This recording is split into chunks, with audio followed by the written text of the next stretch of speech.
Yeah, so hello, my name is Stephen Edwards and I work as a freelance shooting instructor. I've worked for High Lodge in Suffolk now for 10 years, and over the years I've taught lots and lots of people, thousands of people actually. And what's really interested me, being a gamekeeper's son and really keen on the game side of things, is the instruction with the side-by-sides.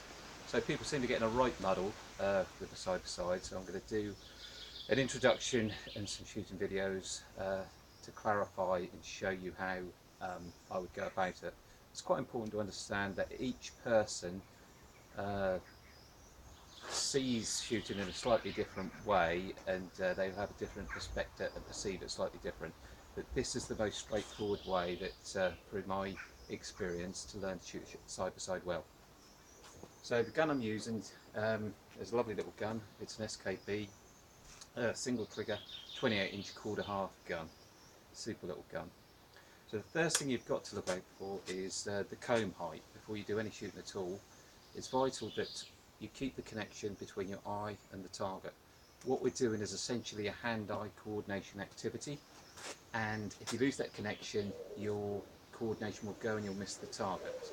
So if the gun is low, basically what will happen is, as you mount the gun, it's low, you'll look into here and the other eye will take over and you'll lose that connection between the target. So make sure the gun fits you before you do anything.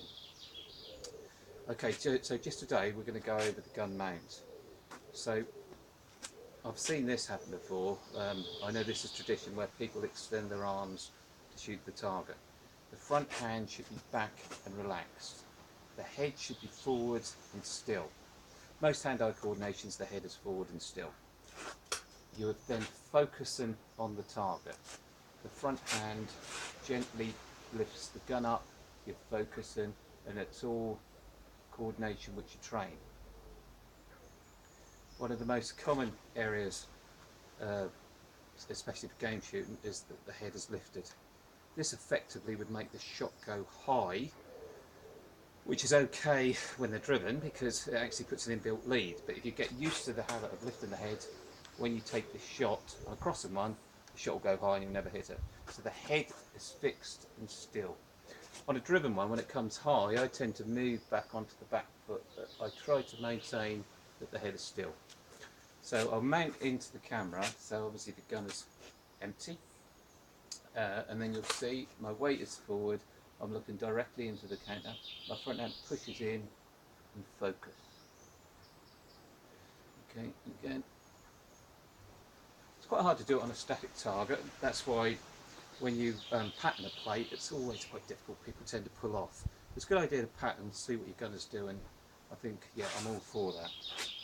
So when we take the shot, we're going to go through foot position and changing the feet in a later article or a later video. But what we try to do is move through the body. So you're looking at the target, the gun comes from underneath, focus, and move through. The videos which I'm going to record are going to show you all the different methods: maintain lead, bum belly beat coming from behind, intercept, and the method which I find most effective, which I tend to use. Okay, so for now, that's it.